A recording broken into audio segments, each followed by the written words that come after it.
menjadi Menteri Pendidikan Dasar Menengah itu menjadi most wanted minister. Kira-kira Menteri buronan. Karena banyak isu yang ditunggu jawabannya oleh masyarakat, sehingga 1 bulan 2 hari ini rasanya lama sekali sampai jadi menteri. Sampai suara saya pun juga agak serak, ini bukan karena kebanyakan manggul, tapi karena banyak pikir urusan orang.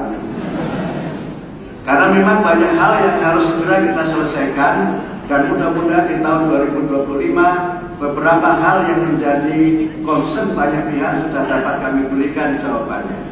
Kalau boleh saya menyampaikan pada kesempatan ini, insya Allah sudah ada keputusan dari DPR untuk tahun 2025 ada 600.000 lebih guru yang akan mendapatkan tunjangan sertifikasi.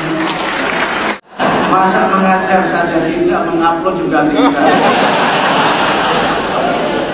Yang satu yang juga ingin saya sampaikan pada kesempatan ini untuk para guru adalah laporan-laporan guru kinerja yang selama ini menjadi keluhan harus mengupload data yang sangat berat, bahkan semalam suntuk juga tidak selesai karena sinyalnya lemah. Insya Allah mulai tahun 2025 guru-guru tidak perlu mengupload laporan. Laporan yang disampaikan kepada para kepala sekolah, kepala sekolah yang mengupload. Maaf dari para kepala sekolah, karena bapak ibu kepala sekolah kan tidak terkena kewajiban mengajar. Masa mengajar saja tidak, mengupload juga tidak. Kalaupun program guru penggerak harus dihapuskan, saya sebagai orang yang pernah menjadi bagian dari program ini, saya merasa mendapatkan mindset baru dan banyak mendapatkan pengalaman. Terlepas dari apapun, semoga program ke depan lebih baik. Tapi jangan sampai kita semua jadi orang yang ketika ada sebuah program itu hanya bisa nyinyir, gak pernah ikut atau bahkan memang gagal untuk ikut. Kemudian tidak tahu esensi terdalamnya seperti apa. Akhirnya melempar sebuah wacana bahwa level tertinggi dari seorang guru itu adalah bukan guru penggerak atau guru yang berhasil lulus S3 atau guru yang banyak prestasinya. Level tertinggi guru adalah guru yang dirindukan oleh siswa. Ya itu emang benar. Tapi masalahnya Anda yang nyinyir itu guru penggerak bukan. Kemudian lulus S3 juga enggak. Banyak prestasinya juga enggak. Dan yang parahnya, Anda juga ternyata tidak dirindukan oleh siswa.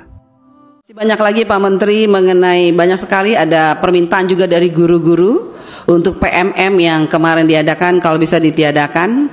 Tapi masih ya kita serahkan semua kepada Pak Menteri yang baik saja bagaimana. Yang penting jangan menyusahkan guru-guru dengan program-program yang harus menggunakan data dan lain sebagainya macam.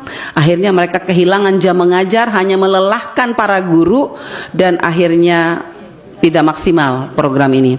Mereka belajar baik, tapi mari kita kalau bisa kita lihat lagi Pak, apakah ini perlu dilanjutkan atau apa kita ganti dengan yang model lain, tapi harus tetap tujuannya adalah untuk meningkatkan kualitas pendidikan di Indonesia. Kami sampaikan bahwa secara tahun ajaran, sekolah itu sekarang berada di pertengahan tahun ajaran.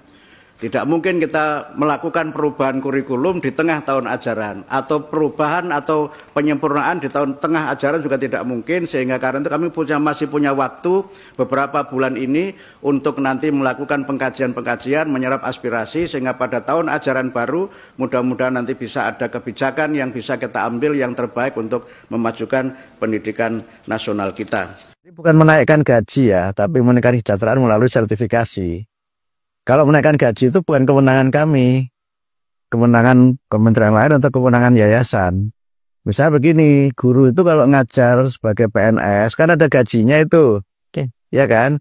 Nah kalau menaikkan gaji berarti gaji ini kita naikkan, nggak bisa kita nggak punya kewenangan itu, ya kan? Kewenangannya kan di Kementerian Keuangan atau di Menpan itu. Kemudian guru yang ngajar di swasta. Kan gajinya oleh swasta. Kalau kita menaikkan gaji berarti kan gaji di swasta kita naikkan. Ya kan? Jadi kami meningkatkan kesejahteraan dengan sertifikasi. Sehingga gajinya dia berapapun ya itu adalah sesuatu yang given. Tetapi dengan sertifikasi dia akan meningkat kesejahteraannya karena akan mendapatkan tunjangan sebagai guru yang sertifikasi. Jadi skemanya begitu Mas, bukan kita menaikkan gaji yang kemudian beredar di media 2 juta apa itu, sehingga saya bercanda kalau ada yang bilang menaikkan gaji 2 juta. Ya, ada satu yang nanti akan saya mulai di semester depan di bulan Januari, itu adalah kami menyebut dengan gerakan kebiasaan anak Indonesia hebat. Nah, oke, itu salah satunya anak Kalau ini Indonesia.